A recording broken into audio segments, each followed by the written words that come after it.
Bienvenidos. Bienvenidos a Buenos Aires.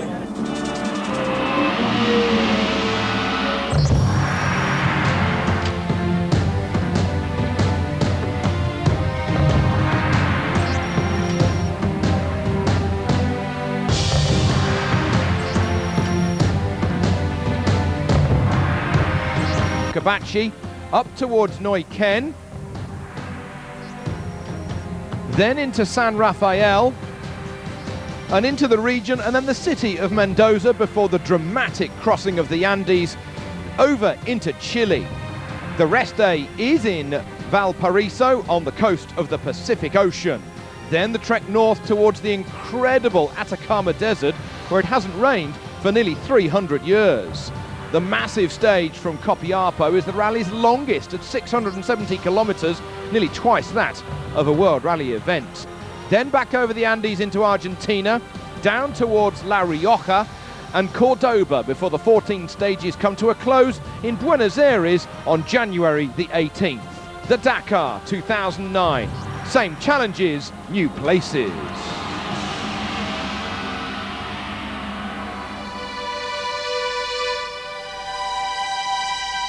It is an historical page of the history of the Dakar. For 30 years it crossed Africa. This year we're on a new continent, but we are fully in the spirit of the event, discovering the unknown with the opportunity to meet new people and territories. This whole new spirit is very much part of the Dakar. It is fundamentally the heart of the Dakar, the whole human adventure. 217 bikes went through the technical checks in the days before the event, but the hot favourites coming into the new Dakar were from the Austrian KTM squad, with reigning champion Cyril Desprez with the weight of France upon him. Riding a similar machine is 2006 winner from Spain, Marc Coma.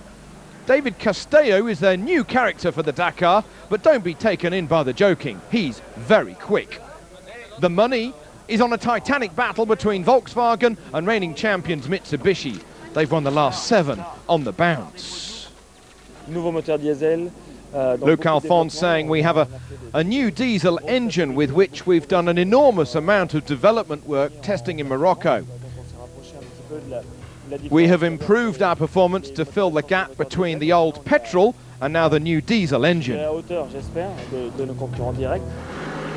Volkswagen are still looking for their debut victory. They've got American Mark Miller, German Dieter Depping, South African Janil de Villiers and former Spanish World Rally champion Carlos Sainz driving the Touareg 2. They've also done massive testing in Morocco. The 100-man team is out for victory and nothing else. BMW sail into Buenos Aires in a fleet of 6 X3s, but the two to watch are Gerlan Shishirit and Rally Raid World Cup champion Nasser Al-Attiyah. He has a new 2009 spec BMW with sharper handling and better cooling. Robbie Gordon makes the link between the Baja 1000 of California and the Dakar. He has his awe-inspiring Hummer, this year lower, lighter and faster. Nearly 500,000 people came out to see the biggest motorsport event on the planet. The start in Buenos Aires was truly amazing, with a ceremonial run through Argentina's capital city that ran well into the evening. 500,000 people enjoying the fun. The very next day, it was one of the longest ever first stages in the history of the Dakar, some 733 kilometers in total. That's quite a warm-up.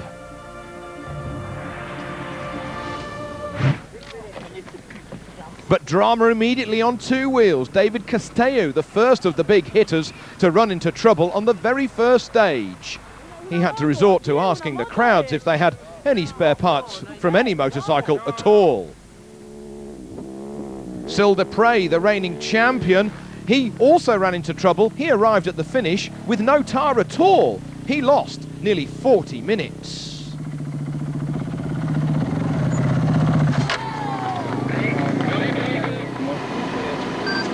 But it was 2006 winner Marc Coma who rattled through the stage in short order, an incredible 22 minutes ahead of the rest. He said it was a quick stage, a lot of sand, and for a first day it was actually very long. I had a good rhythm without any problems, and that was the most important part. It is only the first day. Never has there been such dominance right from the word go. A couple of years ago, 22 minutes might have decided the entire event, but second on the stage was the veteran rider from Poland, Jacek Czakor. Stanovic, Franz Verhoeven and Jonas Street bringing out the top 5. Nasser Al-Attiyah, the reigning World Cup champion, won the first stage on 4 wheels. A new BMW for 2009 that he's been developing with the German squad, proving to be a winner right from the word go. Now on his third Dakar, Carlos Sainz led VW's charge over the first 371 kilometres. He was just 2¼ minutes behind Al-Attiyah, heading the charge of 3 VWs in the top 4. Mitsubishi's first Dakar with an all-new car and a brand new diesel engine started on the right foot, with former skier Luc Alphonse 5th through the stage, but fastest on behalf of the Japanese mark. Peter Hansel too had been part of the Mitsubishi squad, testing over 18,000 kilometres before the rally got underway. He eased into 6th. The stateside Hummer of Robbie Gordon was spectacular. These stages right up his street, but he made the odd, frustrating mistake.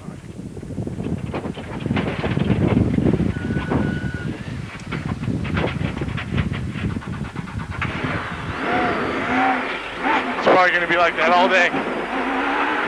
Holy shit. The toughest motorsport event on the planet soon caught out the 2002 and 3 winner Hiroshi Mashioka. Qu'est-ce qui vous est arrivé? We had a problem in motor engine, so engine is cut now. So they had to wait in the stage, wait for one of the service trucks to tow the stricken brand new Mitsubishi out of the rally.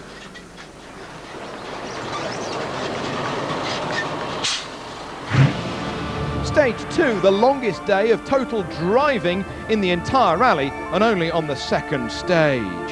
Fast starts and then into the sand for the very first time as we went down south to Puerto Madryn.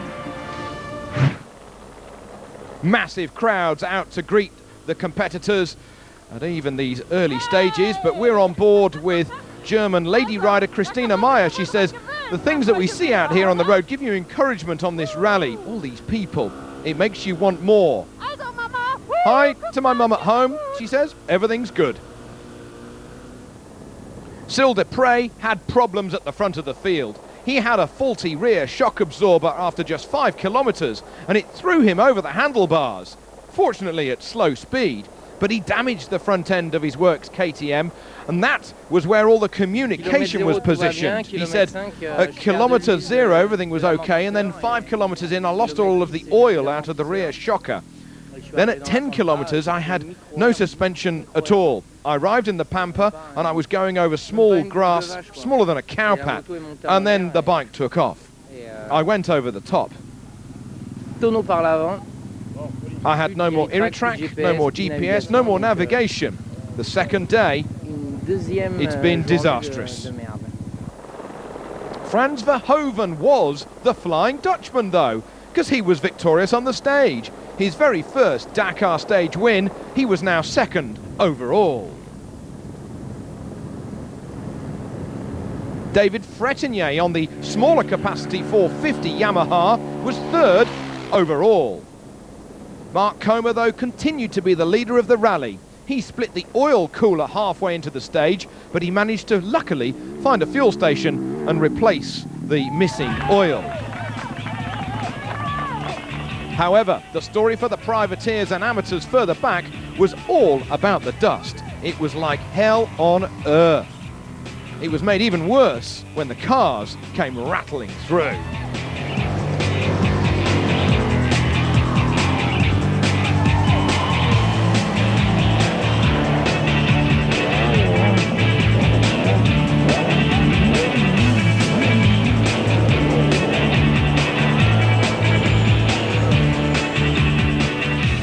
Carlos Sainz was charging through to try and leapfrog into the lead.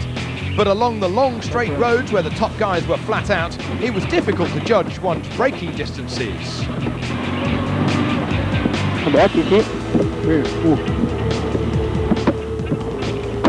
I can't see anything at all. Turn.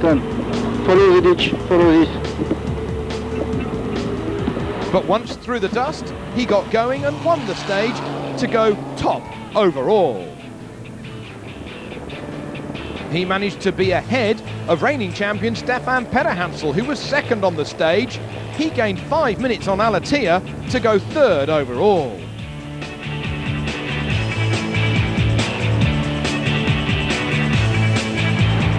.400 meters uphill, left, right, over crossroad. South African Janil de Villiers was playing it cool. He was within 6 minutes of the overall lead. Argentina's big hope for this rally was Orlando Terranova. Speed, certainly something he's not short of. He was comfortably inside the top 10.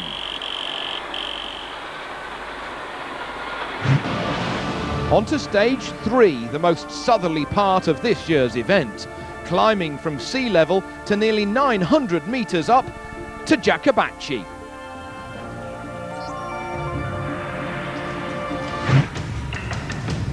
But again, there were problems for the reigning champion Cyril Desprez. He lost a massive amount of time, his third disaster in 3 days. The special mousse inside the rear tyre was problematic and he couldn't get the old broken one out. He had to struggle through the stage at 60 kilometres an hour. Mark Comer flew through the stage to be victorious, 17 minutes ahead of the rest. 3 stages for Comer and he was flying. He continued to lead 39 minutes ahead of the field. It was impressive. David Fretinier on the little Yamaha got beaten in the 450cc class by Michel Marchini, but Fretinier was top of his class on the Yamaha.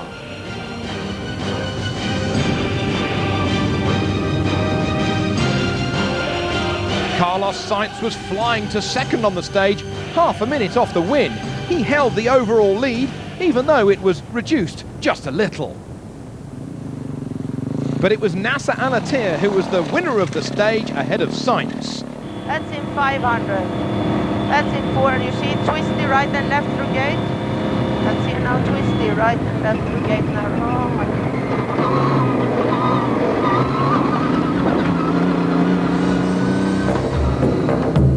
Overall, after 3 days, it was Carlos Sainz from Alatia, de Villiers, Petterhansel and Roma close for those top 3 positions. But there were problems for Belgian Stefan Orard in his self-built 2-wheel drive diesel-powered buggy. He had hastily rebuilt the car after an accident in the summer, and he may well have made it just a little bit too light and upright, braking upon him.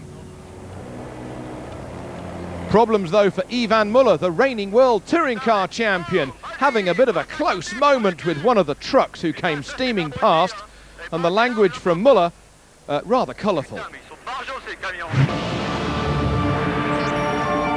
On to stage 4, the special stage of 459 kilometres from Jakabachi up towards Neuquén.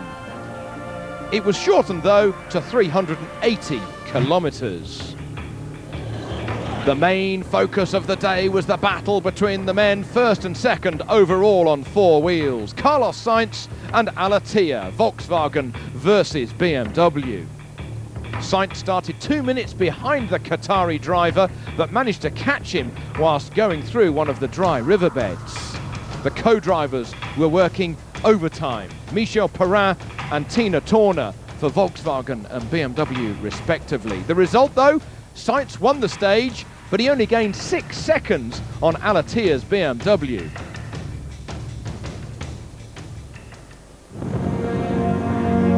The wilds of Patagonia were being seen for the first time by the world of motorsport, but there was no time to enjoy the view. It was the man from upstate Washington, where Team Pan Am squad were based. It was Jonas Street, and he was second overall, and as a privateer, he was making his own street to Dakar. Mark Comer has now won 3 of the first 4 stages with another victory towards Neuquén. However, if you're preparing for the attack inside a 12-ton monster, get on board with Dutchman Gerard de Rooij.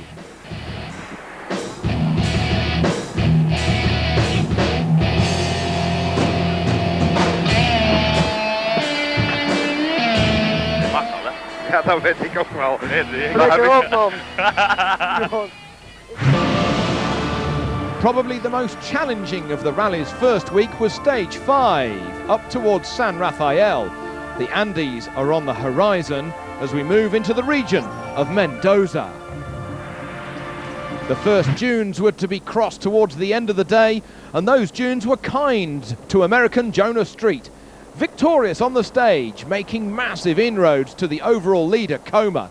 He was second overall, leading Privateer, and within half an hour of the overall lead. Stunning stuff. Recovering from early rally problems as he headed home towards Chile was Francisco Lopez, third on the stage and looking forward to a hero's welcome. And it's pretty good to get it because I navigated right, and you know, I wasn't the fastest guy today by any means.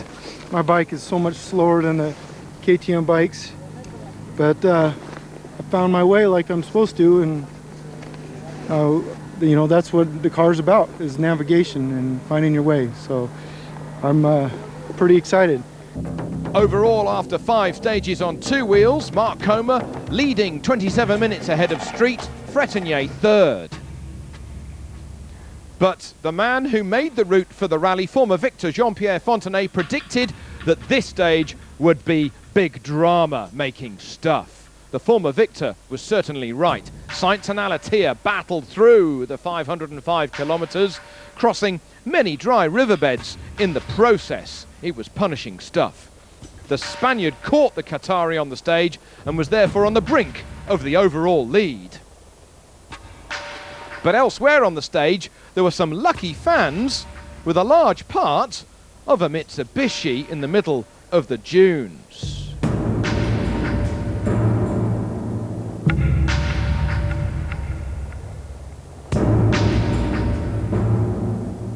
And closing in on the Mitsubishi, it was Peder Hansel. He had a big roll towards the end and crippling damage towards the rear of the car where the radiators, all important for cooling, were mounted. Upon arrival at the finish of the stage, things were not looking at all rosy for the reigning champion. I think it's finished because we went 15 kilometers without the radiator, so the engine was probably too hot. Unfortunately, I think we might have to stop right now. Peder Hansel got it back to service, but incurred a 15-minute penalty for being pushed.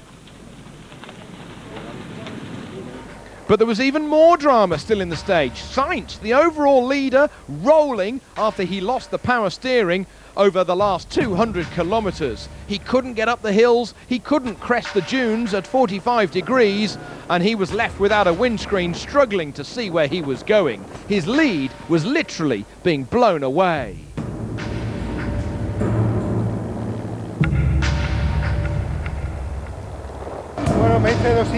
I drove for 200 kilometres without power steering. In the dunes, it was just too hard. Too hard. Look at my hands. They're finished. But the troubles were not just confined to Peder Hansel or Sainz, as Terra Nova's home dunes were not kind to him. He lost over an hour and a half. Frenchman Christian Lavielle was flying and up to second until his world literally went up in flames.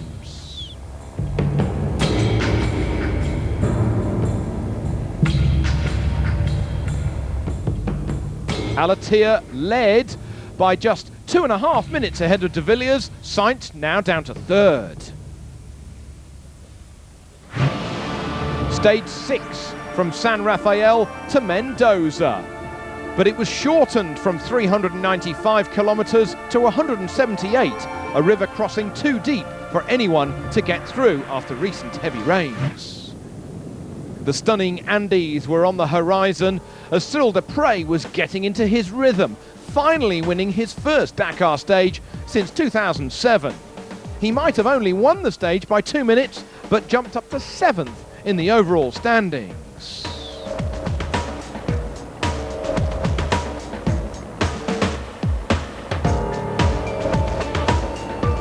Mark Comer extended his overall lead by 15 minutes though as he slid down the bizarrely grey dunes. The Catalan rider from Barcelona has had a good run to be 40 minutes now on top of the standings as he approached the halfway point in this year's Dakar. Jonas Street held his second overall, not with a disadvantage of 27 minutes, but now 40. He was first on the road, first through the stage. He got a little confused with the road book and lost that precious time. But massive rain had fallen in the days before the rally came through the stage, and it was problematic for Luc Alphonse. All that dust, and then he got stuck in the middle of a bog. The Mitsubishi was up to its axles in quagmire mud. And then Russian Nowitzki arrived in his BMW and he instantly got stuck. The four drivers were working hard, but eventually it was no good. Alphonse was out.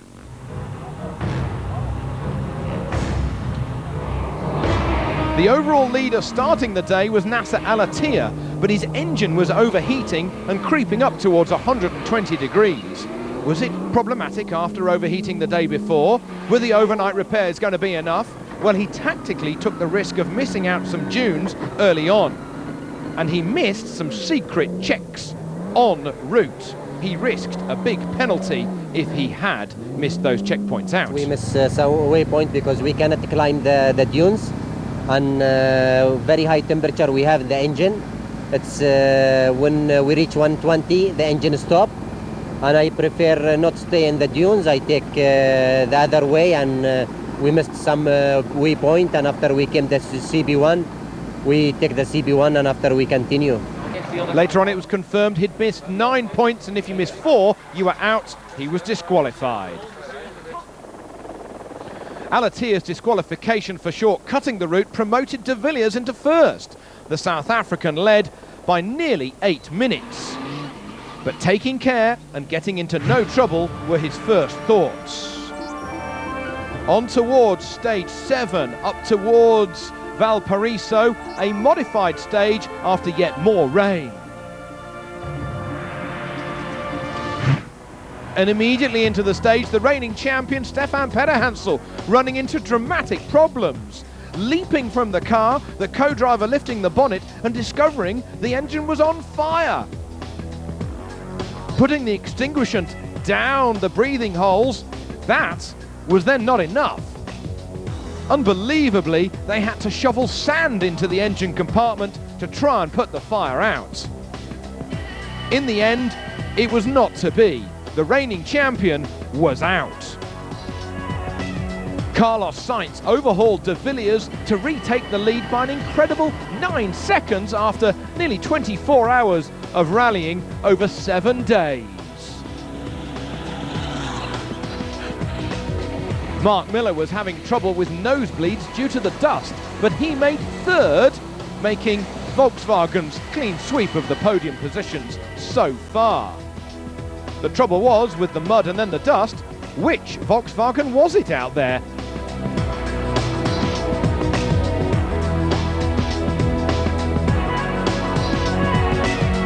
Flash? No, Robbie Gordon. He was up to 5th, leading two-wheel drive with the restricted 7-litre Hummer. Could the mean monster machine get on the podium come Buenos Aires? But many others ran into other problems. Still, the choking dust. So difficult to drive through. Sainz was therefore leading at the halfway point, just 9 seconds ahead of De Villiers, Miller, Roma and Gordon. People were out to cheer their hero as he returned to Chile, and their hero was Francisco Lopez. He won the stage over the Andes back into his own country, Chile. How cool was that? Comer played it safe. He was steely cool in the searing heat. And he was on course for Dakar win number 2, or was he at the halfway point? His lead 51 minutes ahead of Street, Fretinier close on the American's tail. The halfway point was reached at Valparaiso. The second half of the Dakar would be equally as exciting.